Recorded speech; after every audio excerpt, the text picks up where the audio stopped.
l'intention de vous parler de la beauté. Le titre de la conférence, c'est « Sentiments du beau et jugement de goût ».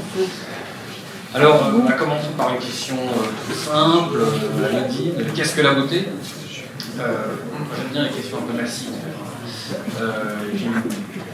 Alors, on a tous normalement l'expérience de la beauté, parce qu'une partie de mon propos sera justement de montrer que l'expérience du beau est quelque chose qui est partagé généralement par toute l'espèce humaine. Il n'y a pas des sociétés qui seraient complètement étrangères à la question de la beauté, même des individus, des gens qui sont plus ou moins sensibles. Enfin, globalement, on a tous une expérience de ce que c'est que le beau. Enfin, on fait l'expérience du beau. Ça ne veut pas dire que l'on sait ce que c'est que la beauté. Et quand on commence à se penser sur cette question, au contraire, on est très rapidement un peu perdu, parce qu'il faudrait trouver le point commun à tout ce que l'on dit être beau. Alors on va dire que d'un visage qu'il est beau, on va dire d'un corps qu'il est beau, d'une œuvre d'art qui est belle, d'un paysage qui est beau, d'un geste qui est un beau. Ça peut être un beau geste, soit parce qu'il est beau au sens moral, un beau geste, soit parce qu'il est très habile, etc. Bref, la beauté peut se dire aussi d'un animal, peut se dire de la nuit étoilée, peut se dire de... Quel est le point commun, en fait, à tout ce que l'on appelle beau? C'est pas facile de trouver le point commun à tout ça. On peut dire aussi, d'ailleurs, qu'il n'y a pas de point commun, c'est simplement un hasard. On dit beau en parlant du ciel étoilé comme d'un geste sportif, mais c'est simplement purement nominal. Alors je ne pense pas que ce soit purement nominal, je pense qu'il y a justement une expérience du beau que j'essaierai de caractériser, qui se retrouve dans toute cette grande diversité. Commençons, si je puis dire, un peu tranquillement. Le beau, disons d'abord, c'est un sentiment. Peut-être que vous avez une idée du beau comme quelque chose qui existe en soi, je ne sais pas, en Dieu, dans un ciel intelligible, si vous êtes platonicien par exemple, et vous pouvez considérer que le beau existe en lui-même, en soi, indépendamment de nos sentiments du beau. Mais mettons ça, si vous voulez bien, de côté, reconnaissons simplement que c'est aussi, et peut-être même seulement, un sentiment. Quel genre de sentiment? On peut dire que c'est un sentiment de plaisir. Il y a plusieurs façons d'avoir il y a plusieurs catégories de sentiments plaisants. Vous pouvez avoir un sentiment plaisant corporel, ce qui est de l'ordre de la sensation, un sentiment de plaisir qui est lié à la perception. C'est justement ça, la beauté, c'est un sentiment de plaisir qui est lié à la perception, essentiellement, comme on le verra, visuelle et auditive. Mais vous avez des sentiments des sortes de plaisirs qui sont intellectuels, un plaisir intellectuel, une satisfaction intellectuelle, une satisfaction morale. On peut avoir du plaisir également dans nos relations sociales, amour, amitié, échange, communication, communion, palabre, etc.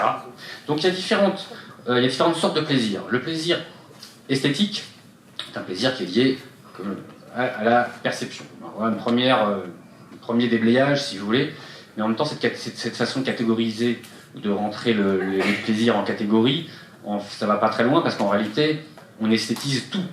On intellectualise tout, on peut même sensualiser tout, et on peut socialiser tout. Donc ces différentes catégories se chevauchent complètement. On ne trouvera jamais dans notre sujet là des frontières absolues. Alors une première remarque si on dit que le sentiment du beau est un sentiment de plaisir, une première remarque qui doit être faite, c'est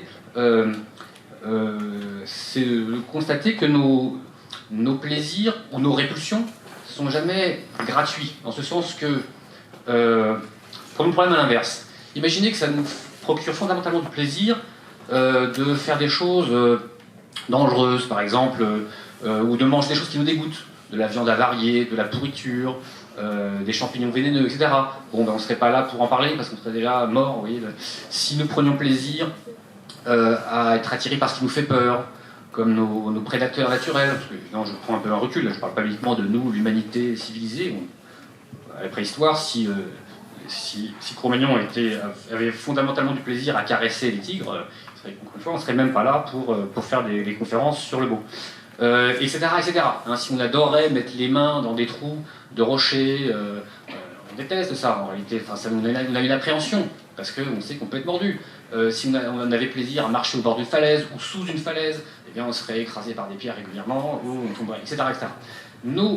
Ce qui nous fait plaisir, et ce qui nous révulse, ce qui nous dégoûte, ce qui nous repousse, c'est toujours lié à quelque chose qui est fondamentalement bon pour nous, adaptatif. Voyez. Donc le sentiment, et en particulier le sentiment de plaisir, est lié à ce qui va favoriser notre adaptation au monde. Le sentiment, encore une fois, n'est pas en nous par hasard. Il est lié à un processus évolutif, hein, à un processus de sélection naturelle. Darwin est le premier, vous savez, c'est le fondateur de la théorie de la sélection naturelle, de la théorie de l'évolution sous la catégorie de la sélection naturelle. Il avait lui-même une théorie du beau, Darwin. Et il essayait justement de montrer que les sentiments, notamment les sentiments esthétiques, étaient liés à une logique évolutive, une logique d'adaptation. Et alors, si vous voulez, on va détailler on va justement détailler ensuite comment le beau est lié à ce qui est bon pour nous, hein, du point de vue adaptatif. Mais l'idée générale, c'est que le sentiment du beau n'est pas complètement relatif. Bien sûr, on va dire, ça dépend des goûts, ça dépend de chacun, ça dépend des cultures et des époques. Ça, on verra ça ensuite. Mais voyons pour l'instant qu'il y a des choses qui sont communes ou qui sont très générales et qui sont largement partagées. Il y a toujours des exceptions, mais globalement, on a nos sentiments. On va commencer par. J'aborderai d'abord le plaisir esthétique dans ce qu'il a de plus universel. Dans des choses, vous allez voir, dans les images que je vais vous projeter, vous verrez qu'on trouvera peu de gens qui trouveront ça laid ou qui sont tout à fait indifférents. Et donc commençons par distinguer, à préciser les choses. Je distinguerai 4 domaines de valeur que la beauté révèle. Oui, parce que quand je dis que la beauté révèle ce qui est bon pour nous, au fond, c'est tout ce qui a de la valeur pour nous, pour l'homo sapiens, si vous voulez, pour son adaptation. Donc je distingue 4 catégories de valeurs que la beauté révèle. Si donc je définis la beauté, j'ai oublié de le faire un peu plus formel, je définis la beauté dans une première approche comme la manifestation sensible de ce qui a de la valeur. C'est très vague, on n'a pas beaucoup avancé. Un petit peu quand même. On fait des petits pas, on va préciser au fur et à mesure. Et beau, une valeur qui est rendue manifeste, qui est rendue perceptible. C'est la perception de valeur. Alors, 4 catégories, disais-je, 4 champs, 4 domaines de choses qui ont de la valeur. Premièrement, les qualités corporelles. Et beau, ce qui manifeste la santé, la puissance, les aptitudes physiques adaptatives. Alors, ça va être la beauté. Qu'est-ce qu'un beau corps? C'est un corps qui, manifestement, a toutes les qualités qui correspondent à une adaptation optimale. Hein, ça va être un corps qui va être à la fois puissant, rapide, souple, etc., etc. Bref, qui va se maîtriser pleinement lui-même. Alors, si vous voulez l'équivalent féminin, oui, alors là, c'est le discobole, hein, une statue grecque, c'est une copie romaine d'une statue grecque qui date de 450 avant Jésus-Christ.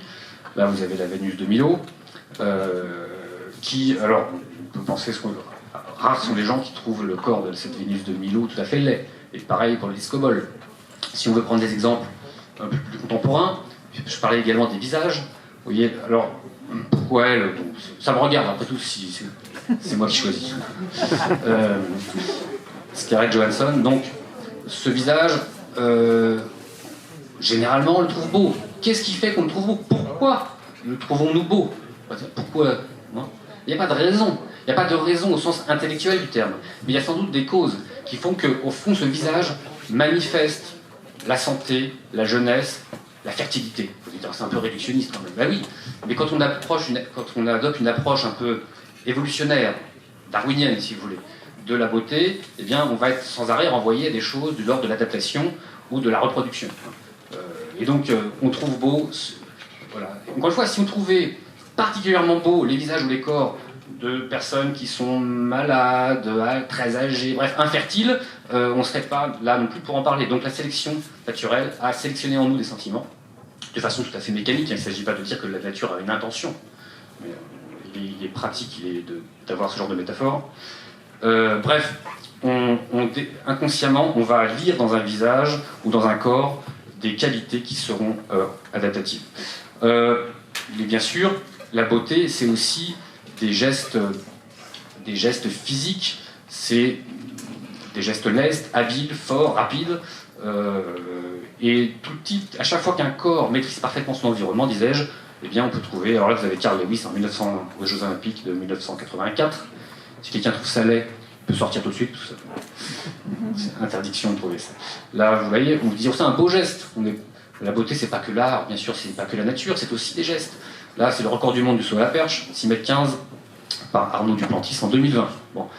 C'est pas moi qui fais la photo. Le stade est vide derrière, c'est un peu triste, c'est en plein Covid, j'imagine.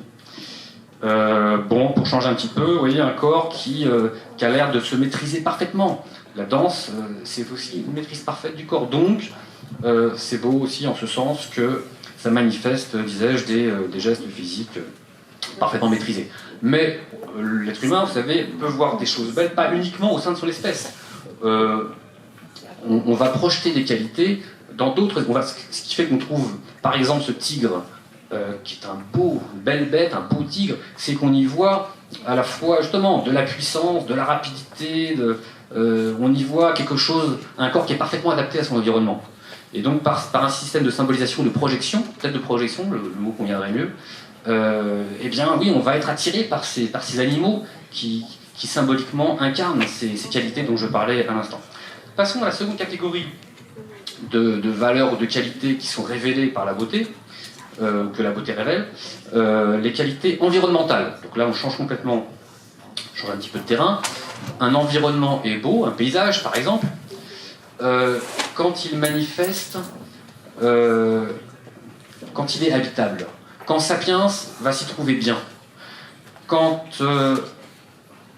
oui, alors, moi, je ne suis pas l'auteur de cette théorie, hein. Il y a beaucoup de travaux sur qu'est-ce qu'on trouve beau et pourquoi. Beaucoup d'éthologues humains ou de paléoanthropologues, de neurobiologistes, etc., ils montrent par diverses études que oui, ce qu'on trouve beau dans un paysage, c'est par exemple quand il y a de l'eau, quand l'horizon est dégagé, quand en même temps que l'horizon est dégagé, donc on peut voir, mais on peut aussi se cacher, on peut voir sans être vu, on peut être prédateur sans être proie. Bref, on a des conditions de vie qui vont être favorables. Et donc, comme ça fait, si on parle simplement d'Homo sapiens, ça fait à peu près 300 000 ans qu'on parcourt le monde à la recherche de territoires qui soient optimales pour notre adaptation, eh bien, il est tout à fait normal que nous soyons attirés, que le sentiment du beau, ce sentiment agréable, nous ait porté vers des paysages qui sont bons pour nous. Alors, pour m'objecter, d'accord, mais enfin, on peut aussi trouver beau des déserts, des canyons, je sais pas, une tempête en pleine mer, la lune. Alors en quoi c'est adaptatif? C'est pas du tout des paysages dans lesquels on pourrait vivre. Alors si vous mettez l'objection de côté, j'y reviendrai tout à l'heure. Pour l'instant, vous êtes d'accord, c'est un beau paysage. On a affaire au peintre, au paysagiste américain d'origine allemande, qui s'appelle Albert Bierstadt. Également, il est beau ce qui manifeste l'acte de s'adapter, pas simplement un environnement habitable ou favorable pour Sapiens, mais également le processus civilisateur, le fait de prendre possession du monde. Alors là, je mets quelques photos de moi tout de même, que j'appelle Mon monde est petit. Donc vous voyez, là, ce qui moi m'intéresse dans ce lieu, c'est on voit une nature assez grandiose et quelque chose d'humain qui semble se faire une petite place dans cette nature. On peut y voir un symbole de processus civilisateur. Là, vous savez, le monument le plus célèbre de Petra, en Jordanie, Kaznet, où on voit pourquoi c'est beau. C'est pas uniquement la sculpture qui est belle, c'est le contraste, c'est le rapport entre la roche, le minéral, et l'acte de sculpter, le fait de tirer de cette roche des formes. Hein. Donc ce qui est beau, ça va être, encore une fois, pas uniquement la sculpture, mais ce contraste-là. On retrouve aussi le même genre de beauté en Inde, à Ellora. Vous avez des temples qui sont intégralement sculptés dans la roche. Il n'y a pas de maçonnerie, il n'y a pas de pierres mises les unes sur les autres, c'est uniquement de la sculpture. C'est de l'architecture-sculpture, si vous voulez. Donc le rapport, le fait de sculpter la pierre, donc c'est quelque part montrer, rendre manifeste l'acte humain, enfin l'acte d'humanisation du minéral. Vous voyez. Et donc dans ce processus, voilà, c'est au fond une adaptation qui est réussie puisqu'on arrive à prendre possession de la nature. Je continue un peu plus rapidement parce que là, dans la beauté des ruines, alors je crois que aussi dans une ruine, ce qui est beau, c'est de voir cette espèce de combat, de lutte entre la nature et l'humanité. Et alors certes, souvent à la défaveur de l'humanité, puisqu'une ruine c'est un processus civilisationnel qui semble se dégrader, mais en même temps, comment montrer la force du processus civilisateur, sinon en montrant aussi le contraste avec la nature, dans la lutte avec la nature elle-même. voilà, comme Manchok en Namibie, un village envahi par le sable, un village en ruine envahi par le sable, un peu la même idée, là aussi un vieux puits de pétrole en Namibie. Troisième champ troisième catégorie, si vous voulez, de sorte de qualité révélée par la beauté, ce que j'appelle les qualités personnelles. Et beau, ce qui manifeste intelligence, inventivité, compétence, travail. Donc un ensemble de qualités personnelles. Et premièrement, vous l'avez vu, ce visage. C'est le visage de Romy Schneider. Pourquoi j'ai choisi ce visage-là? Qu'est-ce que je ne connais pas. Je ne sais pas si cette femme est intelligente. Mais ce que je dis, vous me direz si mon interprétation vous semble correspondre à la vôtre, ce visage est beau, pas simplement parce que les traits sont beaux, parce qu'on a des tas de visages beaux, mais on croit lire de l'intelligence dans ce regard. Et je crois que c'est ce qui lui donne quelque chose en plus. Oui. Encore une fois, peut-être que c'est une apparence, mais en tout cas, il semble que ce soit un trait singulier de cette beauté.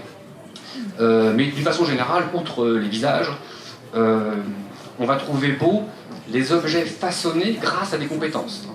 L'art est un signalement de compétences, et donc qu'est-ce qui va faire qu'on va apprécier particulièrement un objet façonné? C'est qu'il va montrer un savoir-faire, une forme d'intelligence finalement, une maîtrise, une pleine maîtrise de la matière. Alors là, vous avez le masque en or de Toutankhamon, que vous reconnaissez. Je prétends pas du tout mettre des images originales, mais des images qui manifestent ce que je dis, à savoir là le travail et justement, ce qui est beau aussi, ce qui va manifester du travail, ce qui va témoigner d'une ardeur à la tâche, d'une minutie, d'une finesse d'exécution. On aime ce qui manifeste du travail. Et si vous apprenez que ce masque est en toc, ou c'est une reproduction en plastique, hein, vous avez, imaginez le même masque reproduit, voilà, moulé, un moule comme ça, et ce serait en plastique, ça serait creux, etc. Peut-être que d'un point de vue, si vous êtes à 1 mètre du masque, vous ne verrez aucunement la différence avec le vrai. Hein. Alors quelle est la différence entre le vrai et le faux? C'est que dans un cas, vous aurez de l'admiration. Si vous allez au musée du Caire contempler le masque mortuaire de Toutankhamon, vous serez, comme tout le monde, fasciné par la beauté, et parce que vous savez que derrière, il y a...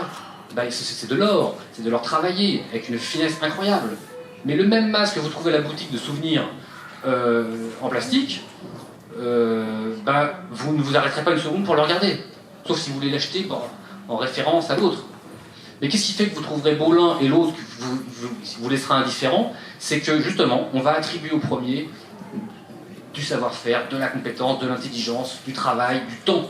Hein, et que l'autre sera un produit industriel, même si dans l'apparence ce sera le même. Vous voyez, donc c'est intéressant de voir que pour des raisons évolutionnaires, on va attacher de la valeur à ce qui manifeste du travail. Alors rapidement, d'autres exemples. C'est une mosquée à Ispahan, en Iran. Je ne peux pas m'attarder, mais c'est magnifique aussi par le foisonnement de détails. Bon, là, un temple indien, aussi, vous avez un temple couvert de sculptures, la Sainte-Chapelle, enfin, qui est belle pour plusieurs raisons, mais aussi notamment pour cette raison qu'elle manifeste un grand raffinement. Et ce raffinement, de même que tout à l'heure le tigre, on ne va pas se reproduire avec un tigre, mais la force du tigre, la beauté du tigre est manifeste dans sa force, dans sa souplesse, dans sa rapidité. Et bien de même, on peut trouver qu'une toile d'araignée est belle parce que justement on va se faire fasciner par le travail, même si ce n'est pas du travail stricto sensu.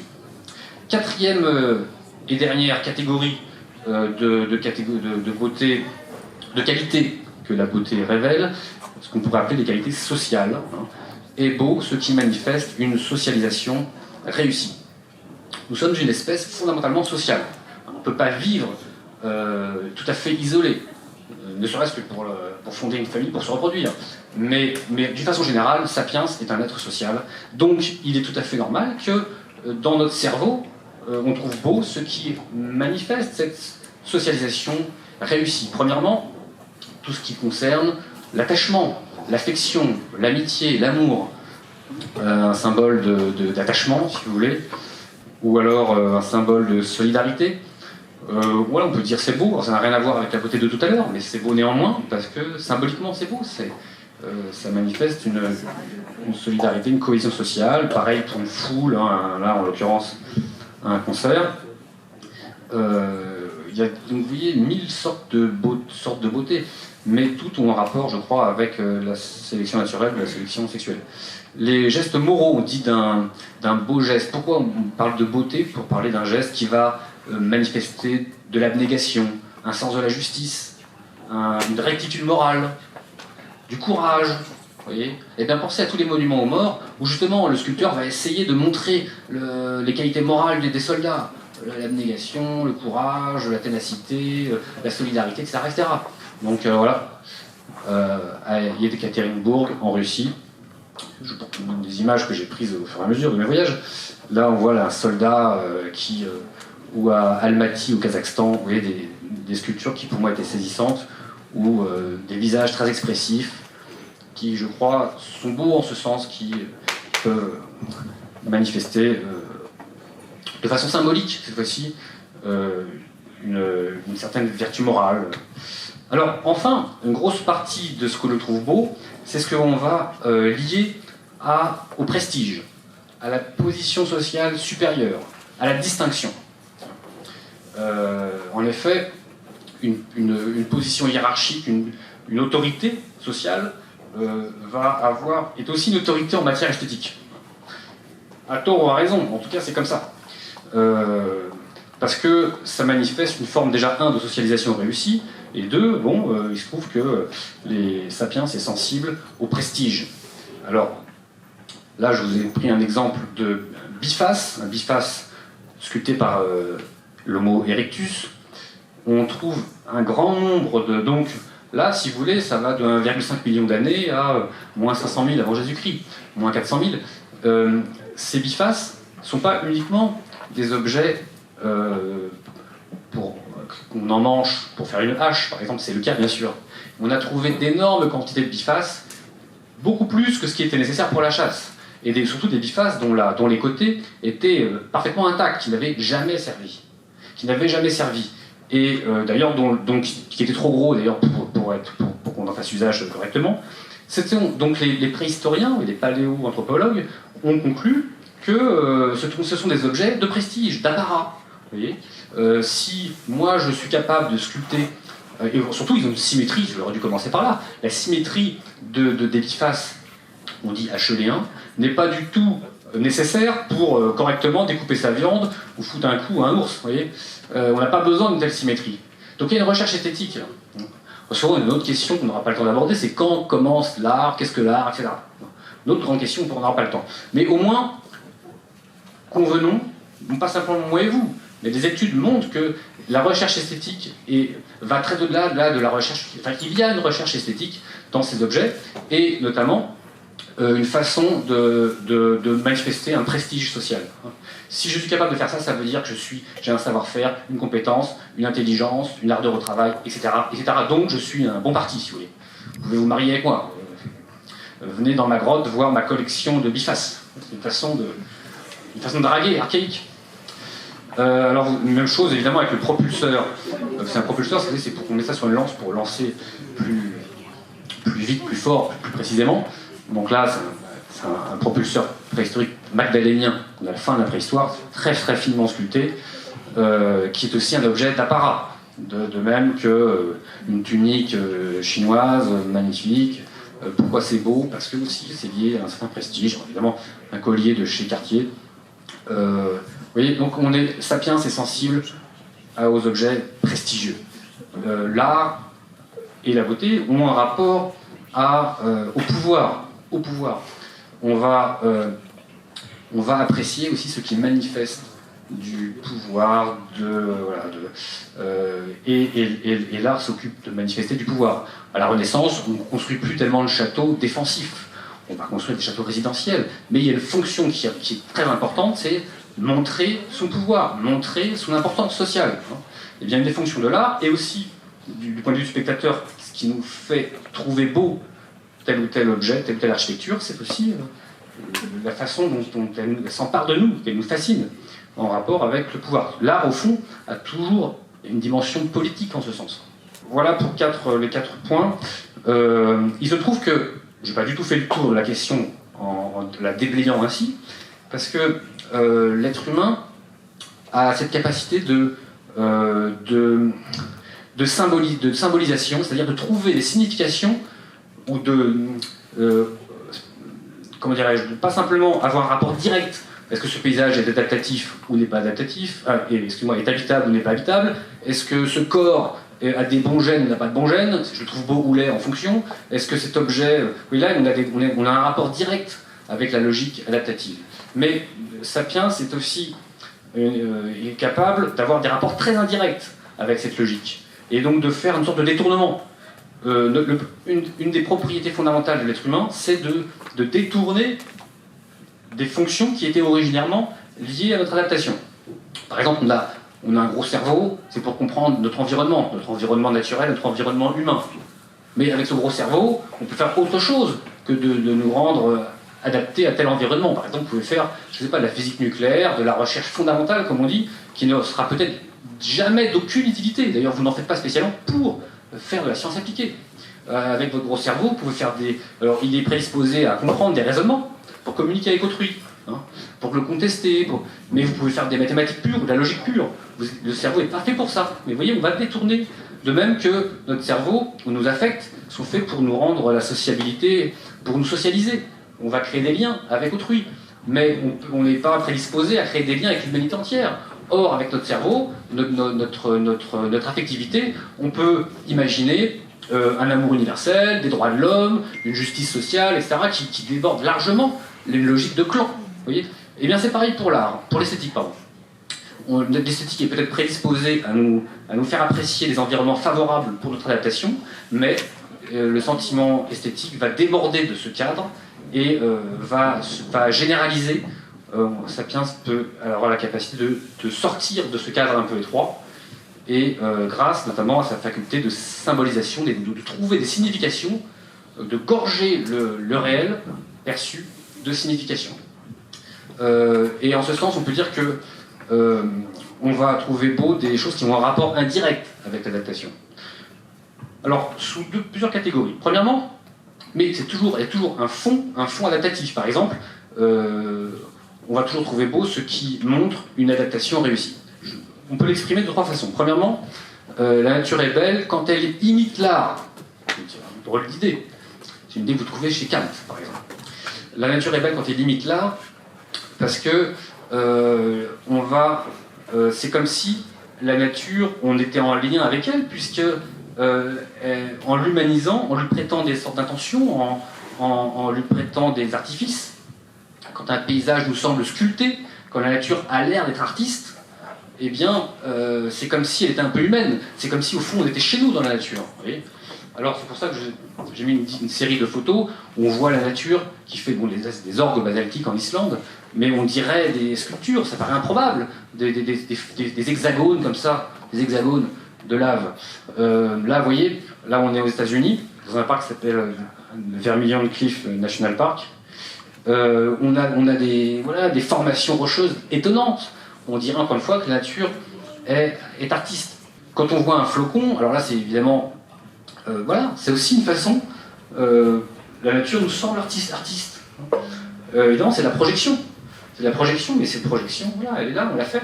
Et donc on trouve ça beau, parce que une forme géométrique, ça manifeste, pour nous, inconsciemment, une énergie, un travail. Le papillon n'a pas travaillé à être symétrique comme ça, à être coloré comme ça, mais néanmoins, ce qui fait que l'on le trouve beau, de même que le pan, ce fameux pan qui tourmentait beaucoup Darwin, est également magnifique, quelque chose d'improbable. Ce qui nous paraît improbable, par les couleurs, par la diversité, par le foisonnement là, des couleurs et des formes, eh bien, on trouve ça beau, parce que c'est comme si, encore une fois, la nature était artiste. Et donc, comme si elle est un peu humaine. Cette humanisation de la nature est une façon, pour nous, de nous sentir chez nous. Et par extension, on peut dire que quand la nature nous paraît cohérente, quand la nature nous paraît rationnelle, signifiante, quand on voit des formes dans des paysages naturels qu'on arrive à comprendre, c'est-à-dire à prendre avec soi, à des paysages lisibles, eh bien on va les trouver beaux. Et peut-être que là, on va avoir un début de réponse à l'objection que vous aviez noté sur petite feuille tout à l'heure, à savoir, oui, on peut trouver beau des déserts. Hein. Vous voyez, par exemple, là, on est dans un Canyonlands National Park, c'était dans les Rocheuses, aux États-Unis. Je ne trouve personne qui trouve ça moche. Hein. Mais peut-être que vous trouvez ça. Alors, vous êtes plus ou moins sensible, d'ailleurs, on verra, il y a une relativité, bien sûr, individuelle du goût.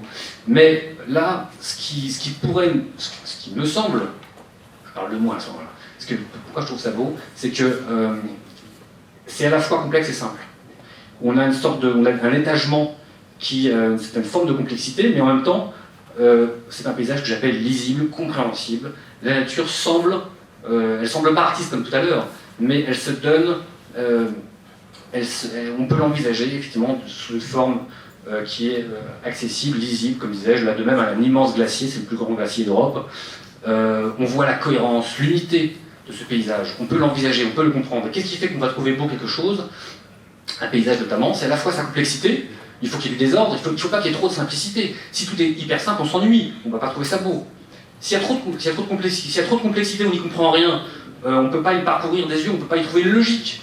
Donc on n'y trouve rien d'humain, donc ça ne va pas nous intéresser. Si c'est trop simple, un désert tout plat, imaginez uniquement un horizon, bon, on s'ennuie, on n'a rien à y découvrir. Ce qu'on va trouver beau, c'est un paysage à la fois dont on peut envisager la forme dans cette unité, et en même temps, on va y trouver de la complexité, il va nous surprendre. Hein. Et ben justement, cette combinaison d'attente, d'unité, de cohérence et d'imprévisibilité, on voit bien, si vous vous souvenez, alors là par exemple, ça paraît improbable ce rocher, hein. Et bien cette combinaison de grande unité et d'improbabilité, on voit aussi à Monument Valley, ça correspond à la psychologie de Sapiens. Nous sommes une espèce cognitive, nous voulons apprendre, nous aimons apprendre. Et quelles sont les deux conditions de l'apprentissage? C'est d'avoir de la nouveauté, on n'apprend rien s'il n'y a rien de nouveau, et deux, de la continuité, on ne peut pas apprendre si tout est nouveau. Donc c'est un équilibre subtil entre la nouveauté et la continuité. Et je trouve que dans ce genre de paysage, on a justement ça, et c'est aussi ça qui plaît. De l'originalité, de l'inédit, et en même temps, dans cette nouveauté, quelque chose qui répond à nos attentes, et notamment à notre besoin de comprendre. Deuxièmement, c'est un peu la réciproque, l'art est beau quand il imite la nature. Tout à l'heure, je parlais de la nature qui semble artiste. Eh bien, l'art aussi est beau inversement, quand il imite la nature. On a un plaisir, on a un désir d'imiter la nature. Toutes les œuvres, enfin un grand nombre d'œuvres, sont des œuvres d'imitation où on va reproduire. Je reviens à nouveau à ce peintre que j'aime bien, Albert Bierstadt. Donc là, c'est une œuvre de 1877. Il reproduit un paysage naturel. Alors voilà, et néanmoins c'est beau, il reproduit. Hein. Et si on pousse la logique à fond, on obtient, vous savez, l'hyperréalisme, ou ce qu'on appelle aussi le photoréalisme des années 60, comme par exemple chez Chuck Close. On a affaire à une peinture et pas à une photo. Dire à quoi bon peindre quelque chose qu'on pourrait photographier? Et alors pourquoi cette femme plutôt qu'une autre? Et puis en plus elle n'est pas spécialement belle, etc. Oui. Mais pourquoi cette peinture pourrait nous fasciner, devrait peut-être nous fasciner, en tout cas, moi je l'aime, mais je ne suis pas le seul, c'est un peintre extrêmement connu, Chuck Close. Chuck Close, c'est Linda, le titre de cette œuvre. C'est parce que, en imitant à ce point le réel, eh bien, on va... déjà, on ne fait pas qu'imiter, parce qu'en imitant, on sélectionne. C'est une façon de connaître aussi l'imitation. Eh bien, on va le gorger de signification. Et donc dans ce visage de femme, on lit quoi? On lit une femme normale, pas spécialement originale, métro boulot dodo peut-être, quelqu'un dont on voit dans les traits du visage, peut-être la vie qu'elle mène, on peut l'imaginer comme on veut. En tout cas, c'est un archétype qui correspond assez bien à la société peut-être des années 60. De la vérité qui se manifeste dans cette reproduction. Alors, vous avez d'autres hyper-réalistes, hein. Là vous avez Ron Muck, aussi un sculpteur très connu, plus contemporain que Chuck Close. In Bed, voilà, vous voyez la dimension de l'œuvre. Hein. Alors c'est saisissant de réalisme. Troisièmement, donc l'art imite la nature imite l'art, etc. Au fond, on va trouver beau ce qui manifeste un accord avec le milieu, un accord de nos idées, de notre perception, un accord de nos valeurs et de la perception, un accord de nos idéaux et de la perception, toujours là, parce que je dis l'esthétique est à rapport à avoir avec la perception. Un accord enfin de nos conceptions et de ce que l'on perçoit. Et donc quand il y a cet accord-là, de nos idées, de nos théories, de nos idéaux, de nos valeurs, et de ce que l'on perçoit, eh bien on va trouver beau, justement, ce que l'on perçoit. En fait, la beauté, c'est aussi quand une attente est satisfaite. Quand une attente est satisfaite ou quand des idéaux sont réalisés. On va dire une belle marmite. Hein, c'est Platon, enfin Socrate qui répond ça à son interlocuteur. C'est Hippias qui, dans le dialogue éponyme Hippias de Platon, répond à Socrate, qu'est-ce que la beauté? Il dit, une belle marmite, par exemple. Ah oui, une belle marmite. Mais pourquoi on dit qu'une belle marmite peut être belle? Parce qu'elle correspond bien à l'idée qu'on se fait de ce que doit être une marmite. Donc, quand on voit une marmite qui correspond exactement à l'idée qu'on se fait de cette fonction, on va dire, ah, c'est une belle marmite. Et pareil pour tout. C'est-à-dire qu'une attente satisfaite, voyez, toujours un accord entre une idée, un principe, une valeur, un idéal et le réel. C'est ce qui fera dire notamment à Hegel que le beau est l'incarnation sensible du vrai. Une vérité, quand on la voit manifeste, quand on la voit incarnée dans la perception sensible, eh bien, c'est une définition de la beauté. Pour Hegel, c'est la définition de la beauté. Je dirais pour ma part que la vérité est une valeur parmi d'autres, et que j'aurais tendance à généraliser. La beauté, c'est l'incarnation de valeurs en général, et donc, par extension, la vérité étant une des valeurs. Regardez, quelque chose je passe exprès du coq-à-l'âne, si vous voulez, d'un point de vue esthétique, pour qu'on voit comment une même idée, accord de l'homme et de son environnement, peut être déclinée de mille façons. Là, on a affaire au Godillot de Vincent Van Gogh. Vous allez dire, quel est le rapport avec ce que je viens de dire? En quoi c'est beau? Pourtant, on trouve ça beau. Je sais pas, mais en tout cas, beaucoup de gens trouvent ça très beau. Pourquoi? Parce qu'on voit dans ces souliers, dans ces Godillots, finalement, un symbole extrêmement dense, extrêmement puissant, d'une journée de travail, d'une vie, en fait, d'une vie de travail. Toute la condition de ce travailleur est manifeste dans les callosités de ce cuir, dans la façon dont cette chaussure est déstructurée. On lit que par la douleur et le labeur en général. Oui. Donc on va charger le perçu, on va en faire un symbole, une signification. Il va incarner, comme dit Hegel, une vérité. Alors là, les hamburgers de Oldenburg, un pop artiste des années 60, qu'est-ce que manifestent ces hamburgers? La société de consommation. Les pop artistes voulaient incarner dans des œuvres bien sélectionnées la quintessence de la société de consommation. Mon second point, jusqu'à présent, j'ai essayé de vous présenter une sorte de topographie de ce qui est à peu près universel. Il n'y a pas les hamburgers, c'est pas tellement universel comme beauté. Oui, il faut bien sûr, si on ne connaît en rien la société de consommation des années 60, on va difficilement apprécier le pop art. Mais globalement, les critères que j'ai énoncés jusqu'à présent nous amènent à penser une beauté qui est partagée par Sapiens en général. C'est pour ça que je l'ancrais dans une logique évolutionnaire.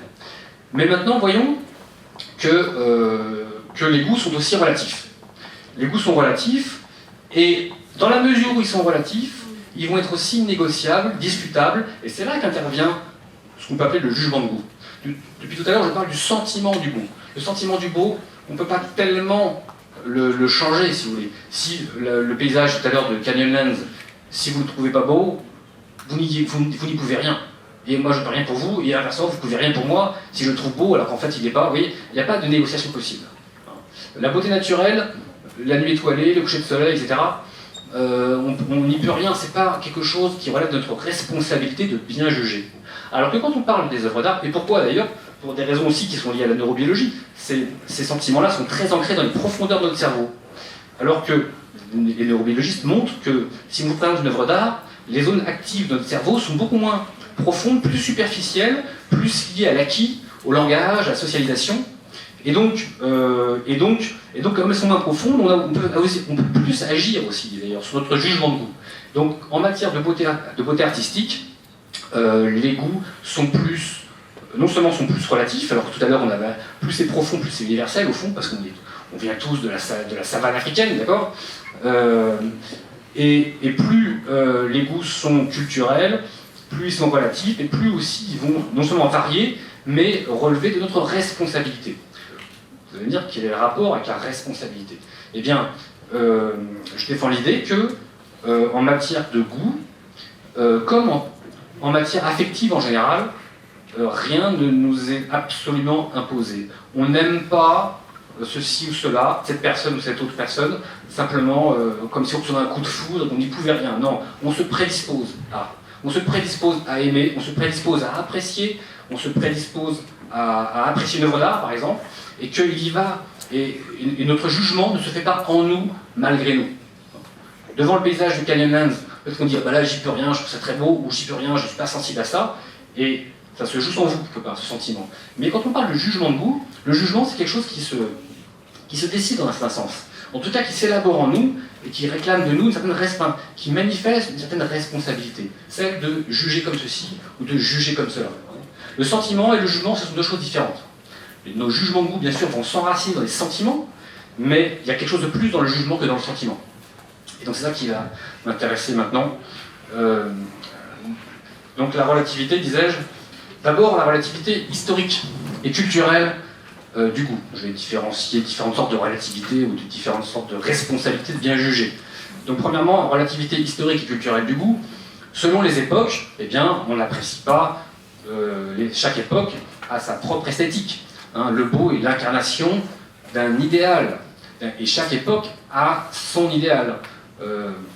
Cet idéal peut être sacré, il peut être profane, il peut être religieux, laïque, et bien, selon les... Qu'est-ce que ça vient faire là?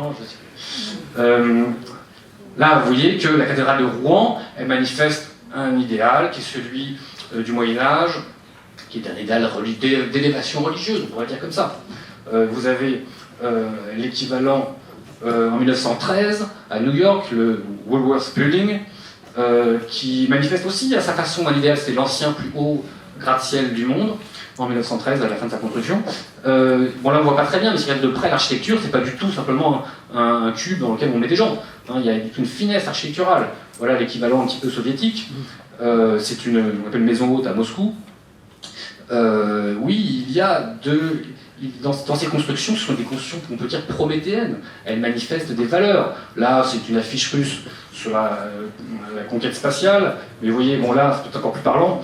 On voit dans cette affiche, souvent, les Russes et les Soviétiques étaient très, très forts dans les concours qui s'organisaient même pour qui fera l'affiche qui sera le plus symboliquement fort, etc. On voit la solidarité des travailleurs, de tous les peuples, hommes et femmes, ou si vous regardez un petit peu dans le fond, vous voyez tous les peuples de l'URSS et même au-delà qui sont représentés pour montrer la solidarité mondiale, enfin de tous les travailleurs du monde, etc. Donc là, je prends l'idéal soviétique, ou communiste si vous voulez, mais et donc là, encore une fois, est politique souvent. Il manifeste quelque chose, il véhicule des valeurs. Mais d'une époque à l'autre, évidemment, les idéaux changent. Mais le principe que l'art d'une époque incarne l'idéal d'un temps est un principe relativement constant. Relativité culturelle ensuite, vous voyez que très rapidement, si je vous montre différents visages sculptés, là, vous connaissez évidemment l'Égypte, là un visage Olmec, c'est une civilisation méso-américaine de moins 2500 à moins 500 à peu près. Voilà, vous reconnaissez là, c'est le Zeus grec. Là un masque de Teotihuacan, encore en Mésoamérique. Un Bouddha cambodgien du XIVe siècle. Un masque africain. Vous voyez, on voit tout de suite, en un clin d'œil, la différence des styles. Mais dans aucun, vous pouvez dire, ah bah là, vous pouvez dire ça me plaît plus, ça me plaît moins. Mais vous voyez qu'il y a une recherche esthétique à chaque fois. Et donc, simplement pour illustrer la relativité culturelle. Alors, comment juger? Parce que c'est aussi la question qu'on doit se poser, puisque je dis qu'on est responsable de nos jugements de goût. Comment juger? Comment bien juger? Est-ce qu'il y a des façons de bien juger ou de mal juger? Évidemment, si vous pensez que c'est chacun ses goûts, là, vous tuez a priori la question. Il n'y a pas besoin de jugement, parce que chacun, on est renvoyé à nous-mêmes.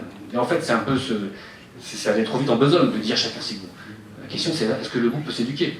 Est-ce qu'il y a du bon goût, est-ce qu'il y a du mauvais goût? Est-ce qu'il faut en référer à sa pure subjectivité, son spontané, l'impression la plus spontanée, c'est-à-dire une appréciation sans aucune éducation? Vous voyez que ce serait un peu dommage.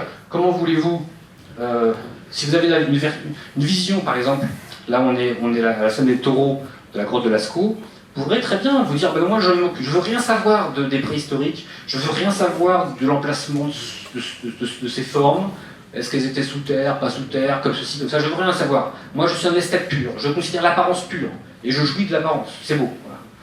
Voilà. Eh bien, je dirais que ce refus d'éduquer votre goût, de comprendre qui le faisait, comment, pourquoi, quelle est la signification de ce travail esthétique, eh bien, vous privez d'approfondir ce sentiment, vous privez de comprendre l'œuvre.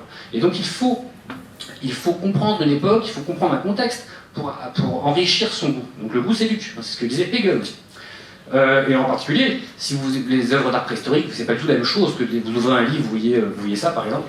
Ça n'a rien à voir avec le fait de rentrer dans une grotte, de parcourir 800 mètres, 1 km, et qu'au fond, vraiment, pendant 1 km dans le noir, vous marchez et vous trouvez un taureau dans une concavité, etc. Ça vous fait un effet qui n'est pas du tout le même. Et donc une œuvre, elle est faite aussi pour être appréciée dans son contexte. Donc il faut le connaître. Bref, vous avez compris l'idée. L'excès inverse, ce serait de dire je ne m'occupe que de savoir. Quelque part, je ne suis pas un esthète, je suis un préhistorien savant, et je considère, voilà, le taureau ça symbolise ceci, c'est le masculin, le cheval c'est le féminin, et ne voir là que des symboles. Hein, vous privez finalement retirer l'aspect esthétique.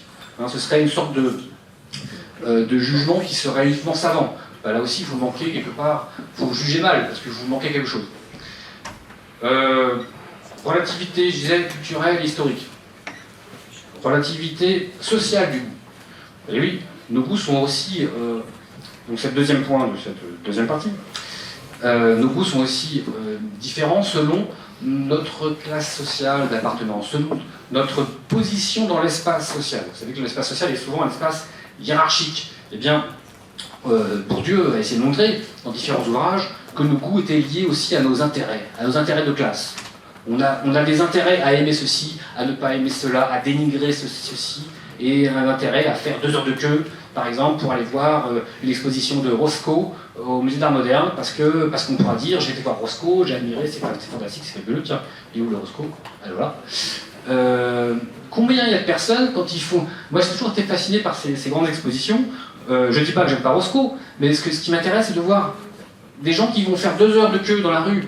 Je dis ça, c'est réel, c'était il y a je sais pas, une trentaine d'années, c'est une exposition qui m'avait frappé à Paris, où on voyait des gens faire que des heures pour aller voir ça, et qui après n'étaient pas capables de lever la tête pour contempler simplement une église, une belle façade, des tas d'autres œuvres, mais qui n'étaient pas intéressant pour eux. Donc, il ne peut pas dire ah, j'ai contemplé telle façade, non, c'est pas d'intérêt. Et donc c'est très souvent ça qu'on va se faire fasciner par des goûts qui sont classants, qui nous permettent de nous distinguer. Vous voyez, on trouve ça dans tous les vernissages, il y a des tas de sociologues qui travaillent sur les vernissages, sur le jugement de goût dans un vernissage, parce que dans un vernissage, on se fait voir, on regarde, et aussi on se fait regarder. Bref, on joue un jeu, une stratégie sociale. Alors, c'est pas tout à fait méprisable, parce que comme je l'ai montré tout à l'heure, Sapiens a besoin de se classer, de se positionner dans un espace social qui est structuré, qui est en partie hiérarchisé, et donc ça correspond à une nécessité, de savoir où on est finalement, quelle est notre valeur sociale. Hein, c'est pas complètement... mais néanmoins, la question c'est quel degré de complaisance, à quel point on va être complaisant avec ces logiques, ces stratégies de distinction. Vous voyez. Alors là aussi, Bourdieu se moquait de ces stratégies. J'ai pas trop le temps de... Continuons. Alors, vous voyez, là, on a affaire à une œuvre de Barnett Newman, c'est un expressionniste abstrait américain, c'est un peu comme Roscoe, c'est un peu la même époque. Alors, sachez que cette œuvre s'est vendue pour 25 millions d'euros en 2020, c'est le 10e classement. Alors, continue. Vous trouvez ça beau, j'espère, ça vaut, sachez-le, c'est Twombly, 1969, 31 millions d'euros. C'est la 6e œuvre vendue le plus cher en 2020, et peut-être que vous trouvez ça fabuleux. Moi, ce que je dis, c'est que je pense qu'une grande partie des gens qui admirent cette œuvre sont des gens qui se mystifient. Il y a toujours de la mystification, de l'autoconviction. Peut-être que c'est génial, peut-être que je passe à côté, mais il me semble qu'il y a beaucoup de snobisme, pour tout dire, dans le fait d'apprécier, parce que une fois, ça nous distingue. On a un intérêt à trouver, vous par exemple. Tiens, voilà l'œuvre la plus chère vendue en 2020, Francis Bacon, et donc sachez-le que ça coûte 68,9 millions d'euros, donc vous pouvez vous acheter une bonne 70 maisons très très confortables, hein, en vendant cette toile. Alors évidemment, j'ai rien contre le prix, parce qu'après le prix, il y a une logique d'investissement, c'est quelque chose qui n'a rien à voir avec l'art. On peut imaginer qu'un investisseur investit dans l'art comme il aurait investi dans autre chose. Donc là, je ne critique pas le prix, mais ce qui m'intéresse, c'est la fascination esthétique qui accompagne le prix. C'est-à-dire qu'on va se faire avoir, on va se faire influencer dans notre appréciation justement par le prix. Combien ça vaut? Ah, bah, c'est vachement intéressant, bah, j'aime, bah, oui j'aime. Mais si on vous dit, en fait non, c'est du toc, hein, c'est un faux bacon. Ah, tout d'un coup, bah, vous aimez moins. Selon que vous avez affaire à de l'or vrai ou de l'or faux, du vrai diamant ou du faux diamant, ça va être précieux ou pas précieux. Mais c'est un petit peu gênant quand c'est, parce que là on peut comprendre du vrai or, du faux or, bon, c'est une sorte de monnaie, on comprend qu'on veuille du vrai. Hein. Mais quand on a affaire à un jugement esthétique, je trouve c'est un petit peu gênant de dire ah bah j'aime beaucoup parce que c'est un tel, hein. Et j'aime pas trop parce que c'est un autre, ou je le connais pas, ou parce que c'est dans tel musée, bref, vous voyez qu'on se fait fasciner par des rapports sociaux, par du prestige. Hein. Tout à l'heure, je montrais que Sapiens s'intéressait aux objets prestigieux et que c'était normal, mais encore une fois, jusqu'à un certain point. Là, c'était pour l'antithèse que vous avez, j'ai pas le temps de développer, mais Duchamp, là, il a intitulé cette œuvre L-H-O-O-Q, L-H-O-O-Q. Il a donné des moustaches, je ne sais pas si on voit très bien, il a mis des moustaches et une barbichette à la Joconde. C'est la pure provocation, c'est un peu l'inverse. Tout à l'heure, je disais, on a des goûts bourgeois quand on veut paraître bourgeois. Hein. Et bien là, c'est Marcel Duchamp voulait au contraire casser le goût bourgeois, il voulait du mauvais goût. Hein. Merde au goût, disait Christian Tzara. Donc on va en finir avec la beauté, on va en finir avec le bon goût, et il faut en finir. Donc on va provoquer le bourgeois. Justement, son œuvre la plus célèbre, vous savez, c'est Fontaine. En 1917, il avait mis une pissotière, il avait envoyé une pissotière à un musée, comme une œuvre d'art. Hein. Donc évidemment, considérer qu'une pissotière est une œuvre d'art, c'est la provocation. Donc là, c'est un peu l'antithèse de ce que je disais à l'instant. Alors oui, Place Vendôme à Paris a été exposée cette œuvre d'un certain McCarthy, Paul McCarthy, qui appelle ça Tree, arbre. Hein. Sauf que, je ne sais pas si vous savez ce que c'est, je ne sais pas si j'oserais le dire, en tout cas c'est un sextoy, comme on dit. C'est le comble de la provocation. Place Vendôme à Paris, une telle œuvre aussi gigantesque et aussi expressément et volontairement provocatrice et grossière, oui, c'est l'antithèse de tout à l'heure. Mais au fond, il y a aussi du snobisme dans le fait de casser les codes. On retrouve aussi une stratégie de distinction. Donc, les individus, je disais, aiment ceux qui se présentent comme distingués, comme prestigieux, comme porteurs de pouvoir. Et, encore une fois, dans une certaine mesure, c'est normal, c'est pas honteux, on est aussi fait de ce bois-là. Hein. Mais ça débouche sur une fascination très critique des œuvres. Par exemple, on va survaloriser l'institution muséale. Tel objet n'a aucun intérêt s'il est n'importe où dans la rue, et vous le mettez dans un musée, paf, tout d'un coup, il va être transfiguré, comme disait Arthur Danto, un philosophe de l'art, il va se faire transfigurer, il devient une œuvre d'art, il devient même fascinant, peut-être même qu'il devient beau, en tout cas il devient admirable, parce qu'on l'a mis dans un musée. Alors, c'est ce qu'on appelle notamment les ready-made, les objets déjà faits, déjà fabriqués. Là, c'est le porte-bouteille de Marcel Duchamp, on reste dans Duchamp. Ce porte-bouteille, si vous le mettez dans votre cave, bon, voilà, il n'y a pas d'intérêt. Si vous le mettez dans un musée, eh bien, c'est une œuvre de Duchamp. Et le prestige du musée va rejaillir intégralement sur cette œuvre, et on va se faire fasciner. Vous pouvez, je ne sais pas si certains d'entre vous peuvent vous payer le porte-bouteille de Duchamp, mais je ne crois pas, enfin, sauf si vous êtes très riche. Là, vous voyez, on a la salle Jackson Pollock, encore un expressionniste abstrait américain, la salle Jackson Pollock du MoMA, Museum of Modern Art à New York. Évidemment, quand vous entrez dans cette salle, c'est magnifique. Vous imaginez un grand espace, comme ça, des murs très blancs, et ces peintures abstraites qui manifestent le geste de peindre. Ce que veut manifester Jackson Pollock, c'est notamment le geste artistique lui-même. Conceptuellement, c'est intéressant, plastiquement, on peut dire c'est fascinant, etc. Sauf que, qu'est-ce qui fait qu'on va trouver ça admirable ou beau, peut-être? C'est aussi le fait qu'il est au MoMA, au Museum of Modern Art. Et la même toile dans un couloir dans votre cave, je ne sais où, vous n'avez pas du tout le même effet. Vous voyez, c'est le prestige du musée, c'est la muséalisation de l'art qui va, et donc le prestige, l'institution, qui va faire qu'on va l'apprécier. C'est en grande partie ça. Et donc, Et donc dans notre jugement de goût, il faut prendre en compte, il faut se demander à soi-même dans quelle mesure je veux prendre à ma charge, je veux valider affectivement, au fond de moi-même, est-ce que je valide, dans quelle mesure je valide ce prestige de l'institution? Ou dans quelle mesure je veux n'en faire qu'à ma tête et dire non, je fais abstraction, je vais au MoMA et je vais regarder Pollock, je fais abstraction du fait que je suis au musée de New York. Dans quelle mesure, qu'est-ce que vous pensez, qu'est-ce que vous exigez de vous-même dans votre appréciation esthétique? Ça, c'est une question qu'on doit se poser. Est-ce que je fais abstraction du nom, du prix de l'œuvre, de la date de l'œuvre, ou est-ce que je n'en fais pas abstraction? Ça, ce sont des questions qui relèvent de notre responsabilité. Je vous donne un exemple. Alors, l'excès inverse, ce serait de vouloir, soit d'une part de refuser complètement la muséalité et de vouloir, au contraire, embrasser l'art, le street art, justement parce qu'il justement il casse les codes, etc. Alors ça fait aussi la valeur là, de Jean-Michel Basquiat, qui devient du coup à réintégrer le musée. C'est le street art qui devient muséifié. Hein. Donc il y a des tas de contamination. Soit, pour vous montrer, l'excès inverse, ce serait de vouloir ne rien savoir. Ne pas savoir le nom, ne pas savoir la date, ne pas savoir où, quoi, comment, rien du contexte. Tout à l'heure, on en a parlé à propos de Lascaux. Hein. Et bien là, c'est pareil. Vous voyez bien que l'appréciation esthétique, pour être pertinente, elle ne peut pas faire simplement abstraction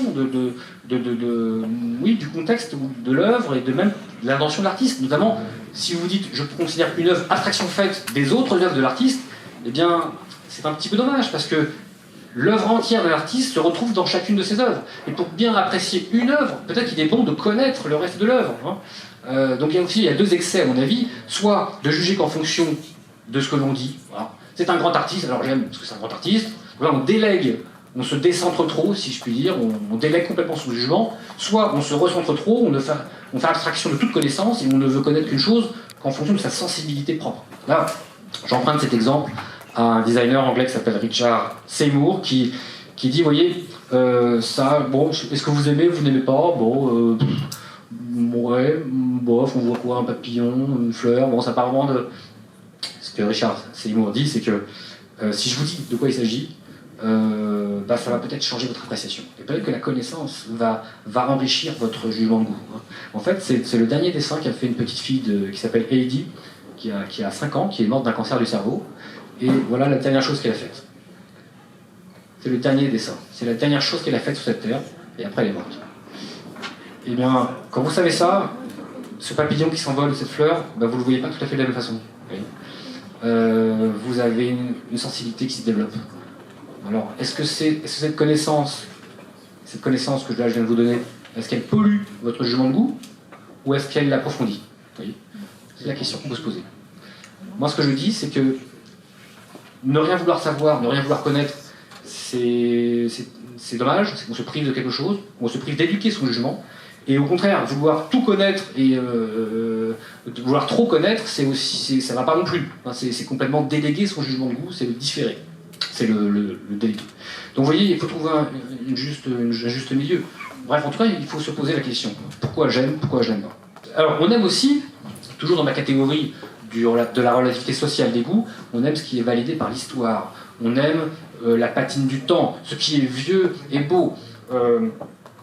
Un vieux film, une vieille photo en noir et blanc, je sais pas, un vieux meuble, vous voyez, on a l'impression que l'histoire a fait son œuvre et que si cet objet, ce film est encore là pour nous le voir, l'histoire l'a sélectionné, on le retient encore. Bref, ça a de la valeur parce que c'est vieux, parce que c'est ancien. Alors, là encore une fois, on peut se faire mystifier par ce genre de choses. Alors, là c'est moi qui fais cette photo-là, une photo d'une photo.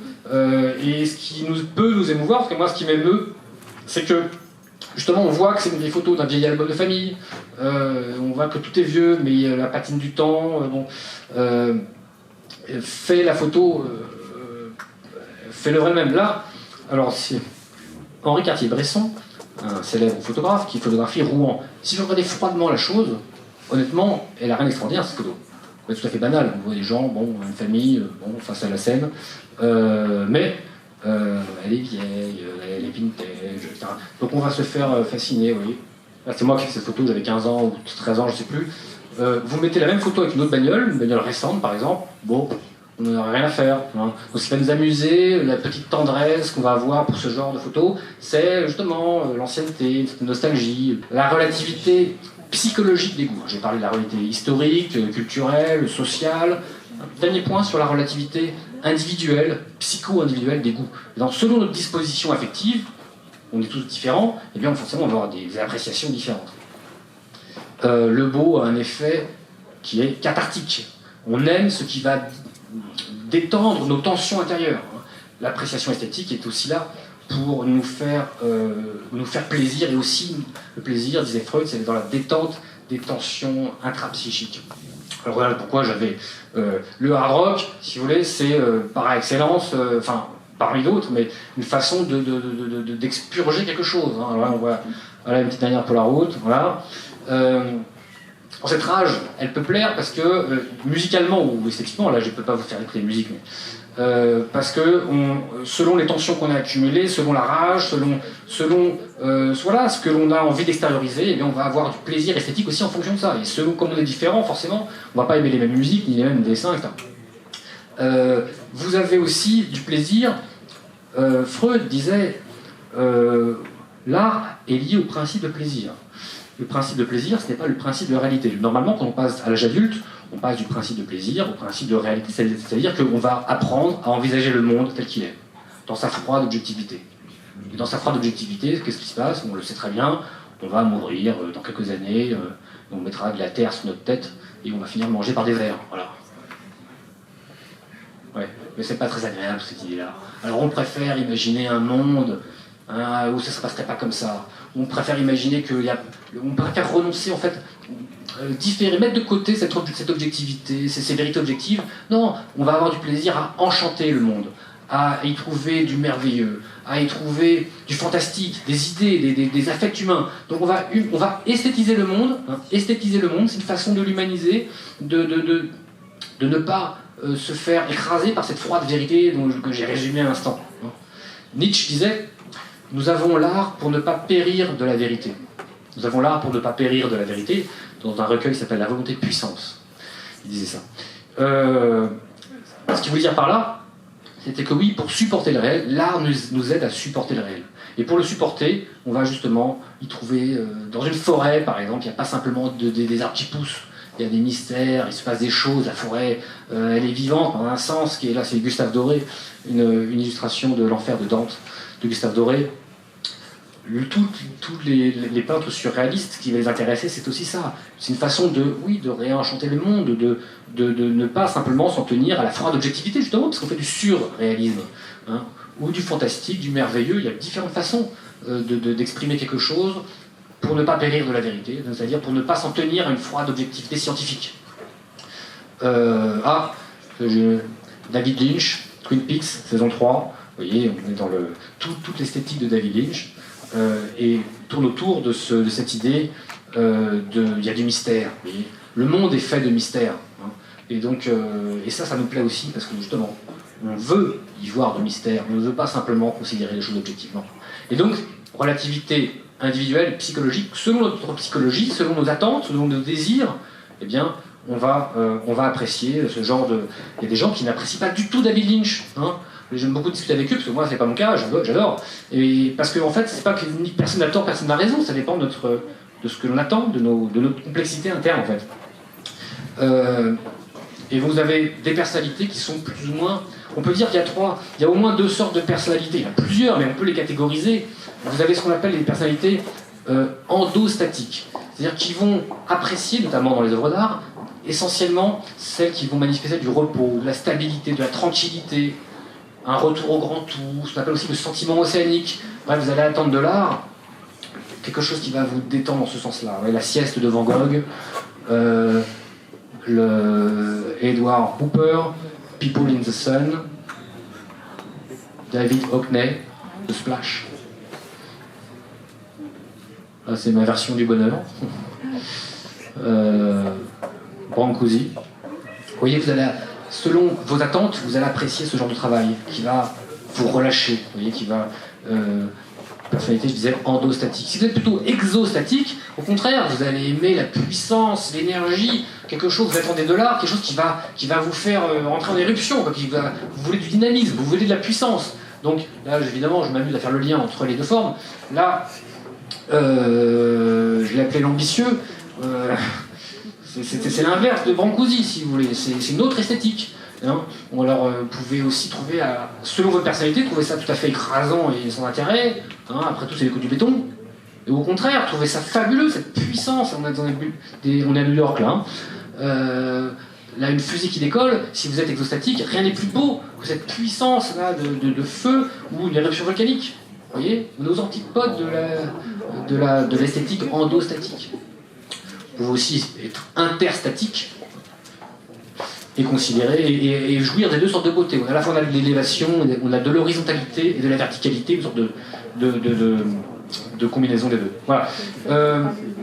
Donc en conclusion, si vous voulez, je n'ai pas le temps de développer ce que je voulais développer, mais ce que je voulais dire, c'est que par rapport à nos jugements de goût, comment se forger un jugement de goût, hein, ne déléguons pas notre goût à des experts, forgeons-nous un goût, et du coup notre goût, ne bornons pas non plus à écouter notre spontanéité la plus immédiate, hein. Faisons de notre mieux pour bien juger. Alors il n'est pas facile de dire où est le bon goût, où est le mauvais goût, hein, mais au moins il est facile de savoir si on fait un effort de bien juger. C'est un petit peu ça, ce serait ça ma conclusion. Non pas de vous dire voilà le bon goût, voilà le mauvais goût, vous avez tort d'aimer ce que j'aime, etc. De ne pas aimer ce que j'aime et réciproquement, mais au moins faisons un effort pour penser authentiquement, pour essayer de bien juger autant qu'on peut, sans écraser le jugement des autres, mais en même temps sans se faire fasciner par ce jugement des autres et ni n'écouter que soi-même. Oui. Donc une façon de se décentrer et de se recentrer et de trouver un équilibre. En tout cas, faisons l'effort de juger du mieux qu'on peut. Merci de votre attention.